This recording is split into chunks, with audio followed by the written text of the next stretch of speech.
नमस्कार मंडळी.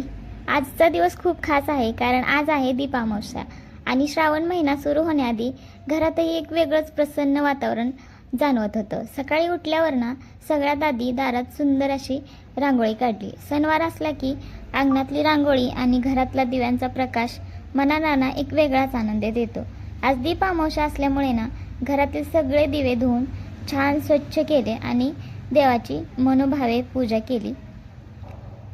आणि काल जो मी व्हिडिओ अपलोड केला होता ना त्याला तुम्ही एवढा भरभरून प्रतिसाद दिला आणि त्याला खूप छान कमेंट्स आल्या, खूप छान व्ह्यूज आल्या.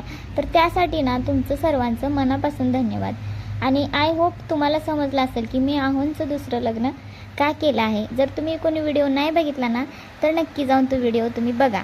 आणि आज देवपूजा झाल्यानंतर ना दिवा लावताना ना देवाकडे एकच प्रार्थना केली की आमच्या घरातला हा प्रकाश असाच कायम राहू दे आणि घरात सुख, समाधान आणि प्रेम नांदू दे.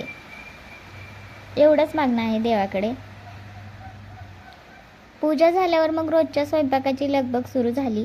आज जेवणासाठी गवारीची शेंग आणि गरमागरम चपात्या केल्या. घरचं साधं जेवण असलं की त्यात आपल्या माणसाच्या प्रेमाची चव असते, म्हणूनच ते ना जास्त खास वाटतं.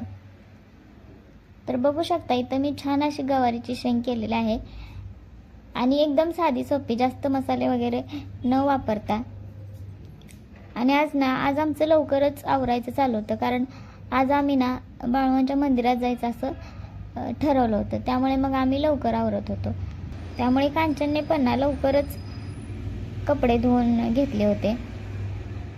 आणि आमच्या दोघींचं नातं म्हणजे ना एकमेकीच्या कामात मदत करणं, सुखदुःखात साथ देणं आणि एकमेकींचा आदर करणं. नातं कोणतंही असो मनापासून जपलं की ते सुंदरच होतं. या मताची तर मी आहे, म्हणजे आम्ही दोघी पण आहोत. त्यामुळेच आमचं नातं एवढं छान आहे.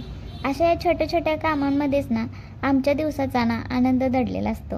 आज दिवे स्वच्छ केले, देवाची पूजा केली आणि श्रावणाच्या आगमनाचं स्वागत देखील केलं. या दीप अमावस्येचा प्रकाश आपल्या सगळ्यांच्या आयुष्यात सुख, शांती आणि समृद्धी घेऊन येवो हीच देवाकडे प्रार्थना. तुम्हा सर्वांना दीप अमावस्येच्या आणि येणाऱ्या पवित्र श्रावण महिन्याच्या हार्दिक शुभेच्छा. धन्यवाद. भेटूया आपल्या नेक्स्ट ब्लॉगमध्ये.